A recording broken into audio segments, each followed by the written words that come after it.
Tournesol, hors série 2007. Idriss.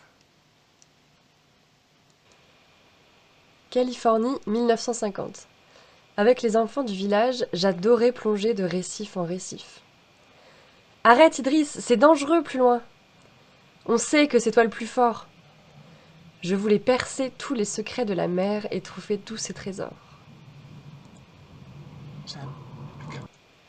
Et j'oubliais parfois que je devais aider mon père quand il rentrait de la pêche. Idriss, il est en bas avec ses copains. Idriss! Ah, quelle tête brûlée, juste à l'endroit où le courant est le plus fort. Il a plongé là-bas et il n'est pas remonté. Ça y est, le voilà. Le courant l'a bien entraîné. Mince, mon père. Alors, tu es fier de toi?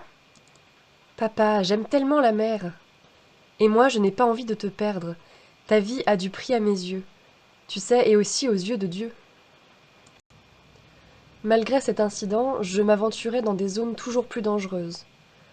Des années plus tard, je me levais très tôt et je transportais le poisson pêché par mon père au marché du port. À la belle saison, les touristes attiraient tous les gamins des environs. Ayant toute la journée pour ramener la charrette, je me mêlais à la bande. Oh là là, je suis en retard. Ah, incroyable! Quel coup d'œil! Et celle-là, elle est pour qui? Pour moi! Rapide le gamin, il n'a pas froid aux yeux. Gagné! On dirait deux requins qui se disputent une sardine. Mon adresse les rendait jaloux. C'est toujours toi qui nous rafles les pièces, y en a marre! On était là avant toi! Laissez-le tranquille, ces pièces, il les a méritées. Tu pourrais leur laisser une chance, pourquoi tout ramasser? C'est le jeu. C'est un jeu dangereux. J'aime ça, merci quand même pour le coup de main. Plutôt que d'avoir tous les garçons contre moi, je décidai de mettre de mon côté ceux qui venaient de la campagne. Si vous faites partie de ma bande, vous aurez une pièce par semaine. Pour être le chef, il faut prouver ce que tu vaux. Et un peu plus tard... Que faites-vous par là? Vous ne trouverez pas de pièces dans ce coin. 16, 17, 18... Idriss et Diego sont au fond de l'eau. Le premier qui remonte a perdu. Mais ils n'ont pas intérêt à perdre leur couteau. Ils se sont attachés à une pierre. 71, 72, 73... Il y en a un qui remonte. 74, 75... C'est Diego. Je peux y aller maintenant. Zut! Vite! Il ne remonte toujours pas. 84, 85, 86, 90, 91. Le voilà! Bravo, tu as battu Diego de 15 secondes. 15 secondes! T'as vu? C'est moi le plus fort. Oui, j'ai vu. Mais tu as encore besoin d'un couteau pour ton pied. Cette victoire avait failli me coûter la vie. Seul mon marin avait deviné qu'il s'était passé quelque chose. Il s'appelait José, et il était radio sur un des paquebots qui amenait les touristes. J'aimais bien parler avec lui. Avec les garçons de la campagne, je menais continuellement des batailles contre les gars de la ville. Retournez dans votre cambrousse! La mer, elle est à tout le monde!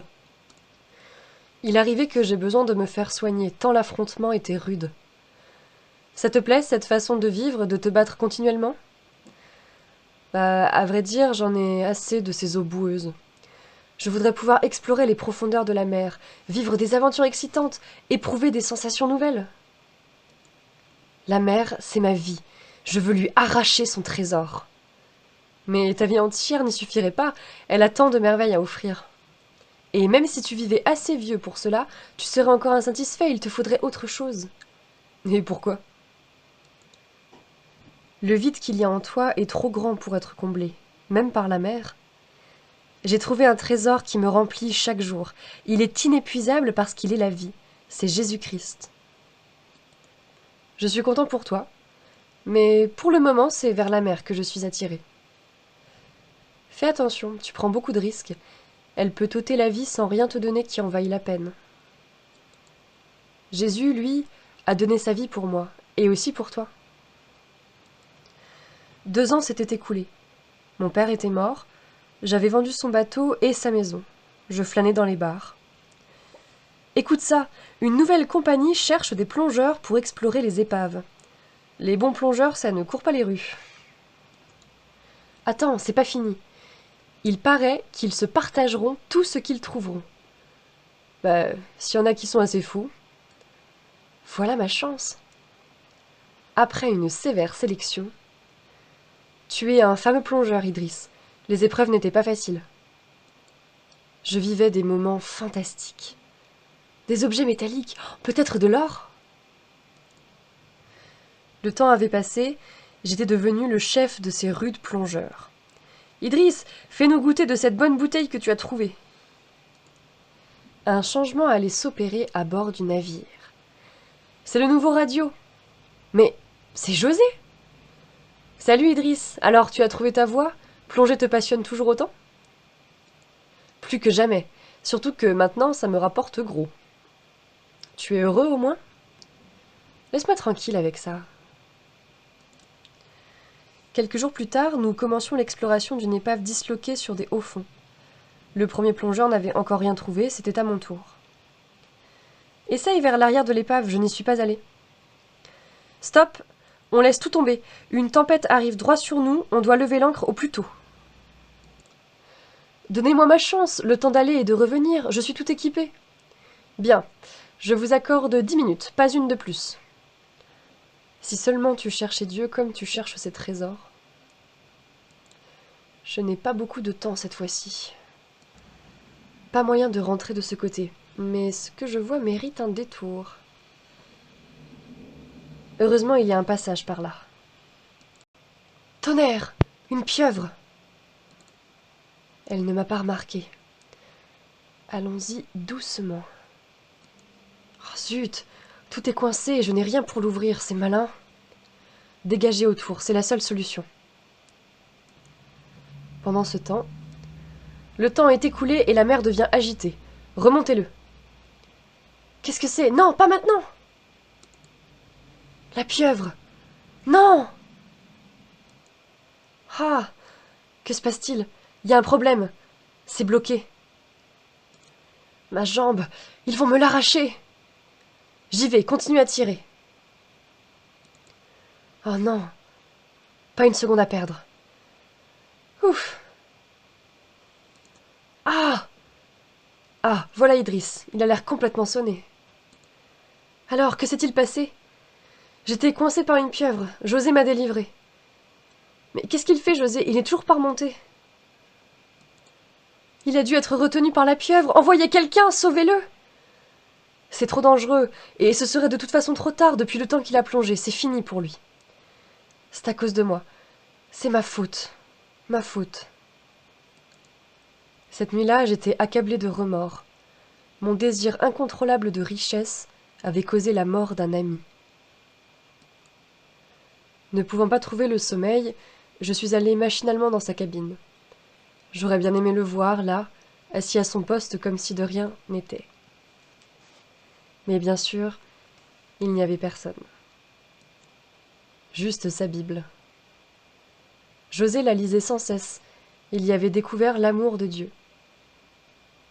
J'ai trouvé un trésor qui me remplit chaque jour. Il est inépuisable parce qu'il est la vie. C'est Jésus-Christ. Soudain, j'ai réalisé l'importance de ces paroles. Jésus est mort à ma place pour que j'aie la vie pour toujours, tout comme José qui m'avait sauvée. Dès ce moment, j'ai voulu connaître ce Jésus qui était toute la richesse de José. Je ne pouvais pas courir après 2 trésors à la fois, alors il me fallait changer de vie. Alors tu arrêtes la plongée comme ça, d'un coup. La plongée, peut-être pas, la chasse au trésor, sûrement. On te regrettera, tout comme on regrette José. Il n'avait pas de famille, alors on s'est dit que tu aimerais peut-être garder un souvenir de lui. Merci. Il disait que ce livre valait tous les trésors. J'étais revenue au port de mon enfance maintenant. Je voulais que ma vie soit utile à quelque chose. Elle est à moi, celle-là aussi. C'est moi qui en ai ramassé le plus. Pourquoi n'es-tu pas avec les autres? Ce gars, il rafle tout, il ne laisse jamais rien pour les autres. Oh, regardez le marin, il donne quelque chose à Pedro. Fais voir ce qu'il t'a donné. Une pièce en argent. Il m'a dit C'est la première que j'ai ramassée au fond de l'eau, elle n'en valait pas la peine. Scénario: Michel Vantet, dessin: Lee Hawks.